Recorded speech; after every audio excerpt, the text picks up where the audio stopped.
Let me ask you something. When was the last time you lived even a single moment without worry? Not pretending, not laughing just to hide the pain, but truly feeling light, present, and free. Most of us are always waiting for things to be perfect before we allow ourselves to feel joy. But that perfect moment never comes. Buddhism teaches us that peace isn't found in the future. It's found when we stop running, stop controlling, and return to what's real. If you're tired of living in your head, if you're ready to stop worrying and start feeling truly alive again, then these 7 lessons may be the reminder your soul has been waiting for. 1. The present moment is the only safe place you'll ever have. One of the deepest truths in Buddhism is that real peace, real freedom, can only be found in the present moment. That may sound simple, but when you truly understand it, it changes everything. The past is gone. It only lives in your memories. The future hasn't happened yet. It only exists in your imagination. But worry doesn't care about that. It pulls you into a mental world filled with what-ifs and maybes. It creates worst-case scenarios, builds fears out of thin air, and convinces you that danger is always just around the corner.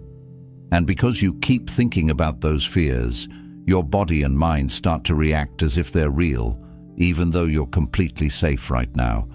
When you worry, you're not dealing with the actual moment you're in. You're living in a future that hasn't happened. You're suffering through events that exist only in your mind. That's how powerful thoughts can be. They can rob you of the peace that's already here.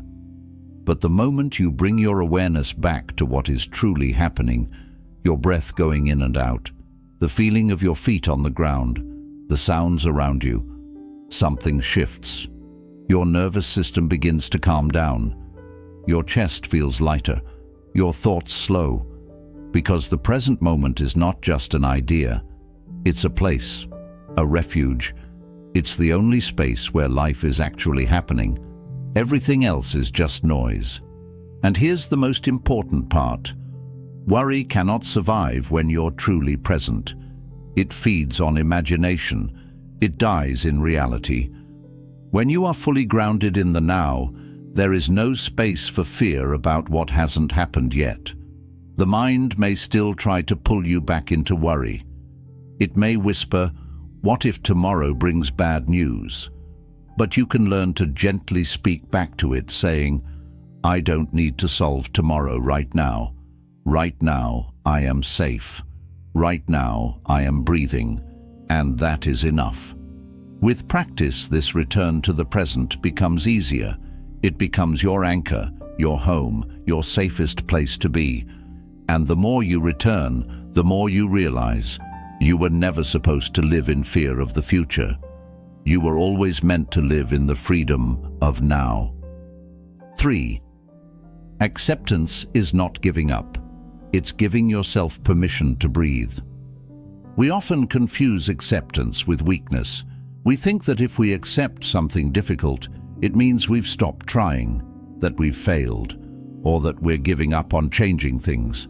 But in Buddhism, acceptance is not about surrendering to helplessness. It's about letting go of the exhausting need to control everything that happens to us. When you constantly resist what life brings, whether it's a loss, a mistake, a delay, or an unexpected challenge, you create tension inside yourself. That tension becomes suffering, not because the situation is unbearable, but because your mind is fighting it so hard. Acceptance means seeing reality clearly and saying, "This is what's happening right now." It doesn't mean you like it. It doesn't mean you don't care.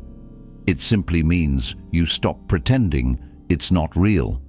You stop pouring energy into wishing it were different when, in this moment, it is not. And once you do that, something opens inside you. You stop clenching. You stop fighting against the tide. And in that softening, you can finally breathe again. Think about how much mental and emotional pain comes not from the event itself, but from your resistance to it. A relationship ends, and instead of grieving, we ask why it happened, how it could have been avoided, whether it could still be fixed. We relive it again and again, as if we could rewrite the past by worrying hard enough. But we can't. And the more we resist what is, the more we suffer. Acceptance is the moment you stop arguing with reality and allow yourself to feel what you feel, without judgment, without shame. That's when healing begins. This doesn't mean you stop trying to grow or improve your situation. It means you stop expecting life to match your plans in order for you to be at peace. You begin to realize that peace isn't the result of things going your way. Peace is what happens when you stop needing things to go your way. Acceptance creates space. Space for clarity, for wise action, for rest. It frees up the energy that was trapped in the endless cycle of frustration and fear. And in that space you can move forward, not with anxiety, but with understanding, not with control, but with trust, because you no longer need to win against life. You just need to walk with it. 4.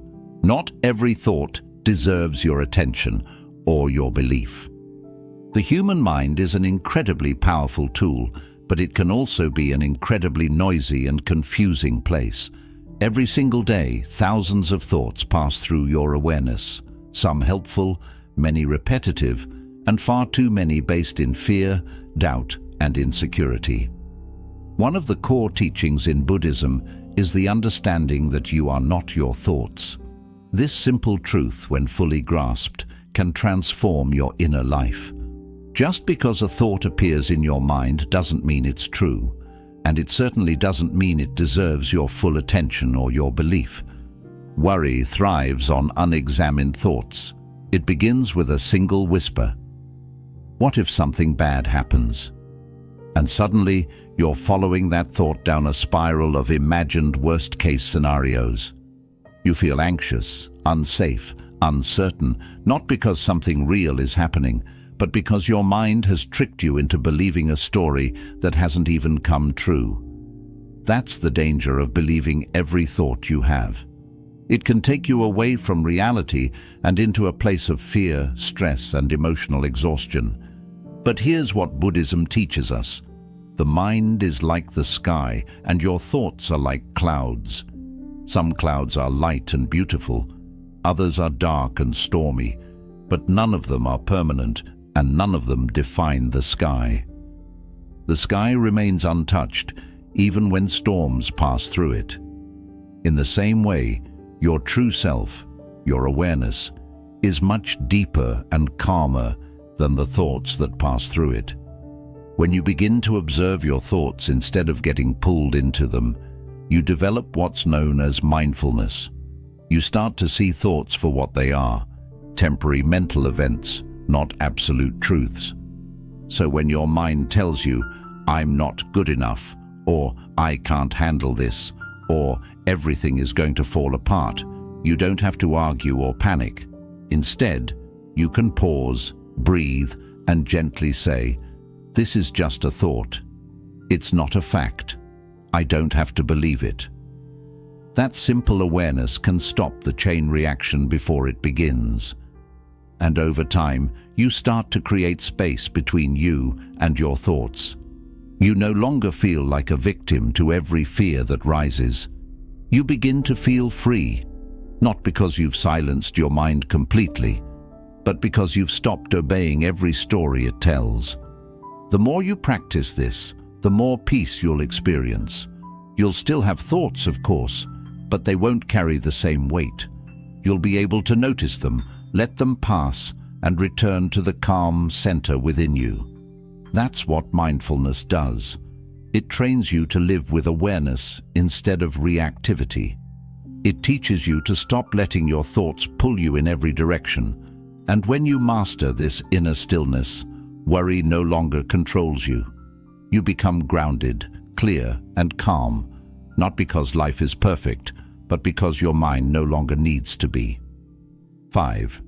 Impermanence means your fear cannot last forever. One of the most profound and freeing teachings in Buddhism is the truth of impermanence, the understanding that everything in this life is constantly changing. Nothing remains the same. People grow, emotions shift, situations evolve. Just like the seasons, every experience, good or bad, will pass. And yet, when fear or anxiety takes hold, it often feels permanent. It feels like it will stay forever, like it has taken over your entire reality.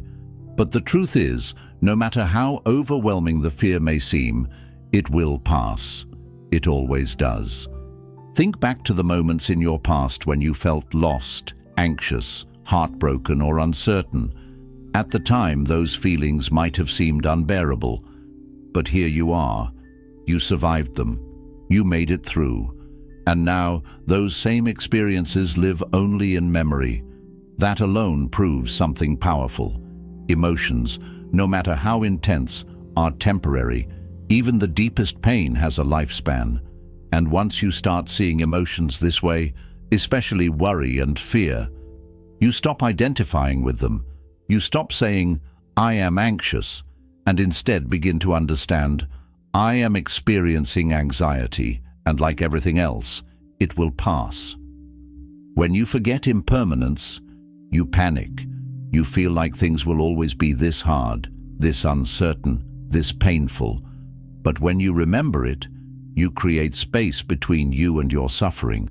You no longer see it as something that defines your existence, but as something that is visiting for a while and will eventually leave.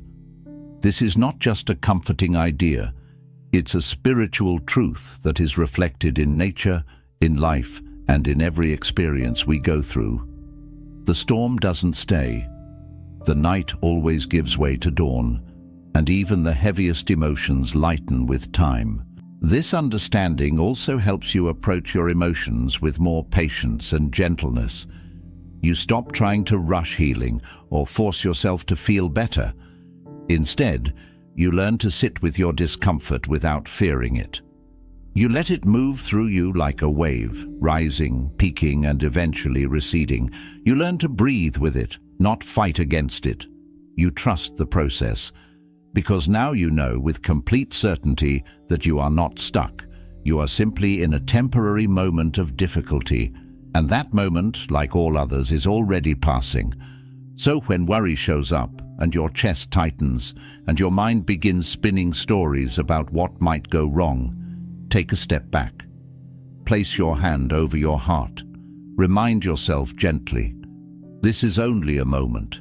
It will not last. I have survived so many before, and I will move through this too. That simple reminder, spoken with awareness and care, can bring incredible peace to your inner world. Because when you stop fearing your fear and you start trusting the nature of impermanence, you unlock a kind of inner calm that no storm can shake. 6. Let go of control. That was never your burden to carry. One of the greatest sources of worry in life comes from the illusion of control, the belief that if we think hard enough, plan far enough, or try long enough, we can make everything go exactly as we want. We tell ourselves that if we just stay alert, we can prevent bad things from happening, avoid pain, and keep everything and everyone in perfect order. But this belief, while understandable, is a heavy burden to carry. Because no matter how hard you try, there will always be things beyond your control. Other people's choices, unexpected events, shifting circumstances, and even your own emotions at times. Trying to control everything doesn't bring peace. It creates anxiety. It builds a life based on fear, not freedom. Buddhism teaches us a different way. It encourages us to act with intention and wisdom, but without clinging to the outcome. This means you do your best in every situation. You show up fully, you give your energy to what matters, you respond with mindfulness, but then you release the rest. You trust that the river of life will carry you where you need to go, even if the path looks different than you imagined. Letting go doesn't mean you stop caring. It means you stop suffering over what isn't yours to control. It's not weakness, it's maturity. It's strength of a different kind, the kind that comes from knowing that peace is more important than perfection. Think about how many nights you've stayed awake replaying conversations, stressing over decisions you can't undo, or fearing outcomes that haven't even happened. All that energy, all that tension, and yet nothing changed, except your exhaustion. The truth is, the future is not something you can fully shape with worry. It's shaped by presence, action, and trust. And when you realize that, you can begin to release your grip. You can breathe again. You can walk more lightly through your life. Letting go of control also means surrendering the idea that you must be perfect in order for things to work out. It means accepting that mistakes will happen, plans will shift, and uncertainty is part of the journey. But instead of resisting that truth, you begin to make peace with it. You start trusting that life has its own intelligence, that there's a deeper order behind what appears to be chaos, and that trust becomes your anchor in times of change. You don't need to figure everything out right now. You don't need to have all the answers. What you need is to return to yourself again and again and ask, am I doing my part with presence and care? If the answer is yes, then let the rest unfold. Give life room to breathe. Give people room to be who they are, and give yourself permission to not know everything. The freedom that comes from letting go is not the kind that floats above life. It's the kind that sinks deeper into it. It's the kind that allows you to show up with more love, more clarity, and more peace, because your energy is no longer wasted trying to control what was never yours to begin with. 7. Speak kindly to the voice inside you that worries. Most people carry an inner voice that constantly worries, questions, doubts, and prepares for the worst. It shows up in moments of silence, when you're alone with your thoughts, or when something uncertain appears on the horizon. It whispers things like, "Are you sure you can handle this?" Or, "What if everything falls apart?" This voice is not cruel by intention. It doesn't speak to hurt you. In fact, it believes it's protecting you. It tries to prepare you for possible danger, heartbreak, or disappointment. But over time, that same voice becomes a source of stress and exhaustion. It keeps you in a state of constant alertness, draining your peace and robbing you of joy. Buddhism teaches compassion, not only toward others, but toward yourself, and especially toward the parts of you that are scared. Instead of fighting this inner voice or silencing it through force or frustration, the more healing approach is to meet it with kindness and understanding. Just like you would comfort a frightened child who doesn't understand the world yet, you can begin to speak to your inner self with calm reassurance. You can say, "I know you're afraid. I know you're trying to keep me safe. But we are okay right now. We don't need to panic. We're just going to breathe and take one step at a time." When you shift from judgment to compassion, something powerful happens inside. That fearful voice no longer needs to scream to be heard. It softens. It begins to trust you. Because for most people, their inner voice is loud, not because it's strong, but because it feels ignored and unseen. When you acknowledge it with kindness instead of anger, when you sit with your fear instead of pushing it away, you create space for peace. You build a relationship with yourself that is based on trust, not control. This doesn't mean you indulge every fear or let anxiety take over. It means you learn to be present with it, like a calm teacher helping a worried student. You stop asking, "Why am I like this?" and start saying, "It's okay to feel this way, and I can still move forward." That shift is the essence of Buddhist self-compassion, meeting your inner world with mindfulness and mercy instead of shame and resistance. And over time, as you continue this practice, The inner voice that once filled you with fear becomes quieter, not because the world has changed, but because your relationship to your own mind has healed. You've become your own safe space. You've learned that you don't need to fight yourself to grow. You need to hold yourself through the growing. And that kind of gentleness isn't weakness. It's the deepest form of strength, because when you can sit beside your own fear without running from it, you are no longer controlled by it. You are free. 8.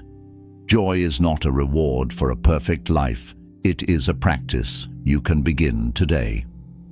Many people live their entire lives believing that happiness is something they must earn. They tell themselves, "I'll be happy when things calm down," or "I'll finally feel joy once everything is in order, once I'm successful, once I've fixed all the problems." But that day rarely comes, because the truth is, there will always be something unfinished. There will always be uncertainty, imperfections, and shifting circumstances. If you wait for life to become perfect before you allow yourself to feel happiness, you will wait forever. Buddhism gently teaches that joy is not something you stumble upon by accident. It is not something that comes only to the lucky or the peaceful. It is a daily practice, a conscious return to the present moment, a decision to embrace life as it is rather than as you wish it to be. True joy is not loud or dramatic. It doesn't always look like excitement or celebration. Sometimes joy is as simple as pausing to feel the warmth of sunlight on your skin, hearing the wind move through the trees, sipping a cup of tea in silence, or noticing the way your chest rises and falls with each breath. These are the quiet doors through which happiness enters, not because your life is perfect, but because you finally chose to be present with it. One of the great shifts in Buddhist understanding is realizing that you don't need to fix everything in your life in order to feel peace. You simply need to stop believing that happiness must be postponed. You don't need to wait for every fear to disappear before you can smile. You don't need every answer before you can feel calm. You don't need every wound healed before you can laugh. Joy lives in the now. And when you learn to touch it, even while your life is still messy, something sacred happens. You begin to take your power back. Practicing joy means training your mind to notice the good, even when things are hard. It means taking time to be grateful, even when not everything is going your way. It means allowing yourself to soften, to enjoy small things, to be kind to yourself, and to honor the moments that bring you peace. Over time, this becomes a way of living, and worry, which once felt constant and overwhelming, begins to shrink. Not because you forced it out, but because your mind has learned a new way to focus, a new way to see. You begin to realize that life doesn't have to be perfect for it to be beautiful, that you don't have to solve every problem to feel love in your heart, and that sometimes the most profound kind of joy is simply being here, alive, aware, and open to whatever this moment brings. When you practice joy like this, quietly, gently, daily, you discover that happiness was never far away. It was simply waiting for you to stop chasing it and start noticing it. And in that noticing, you begin to live not from fear or control, but from appreciation.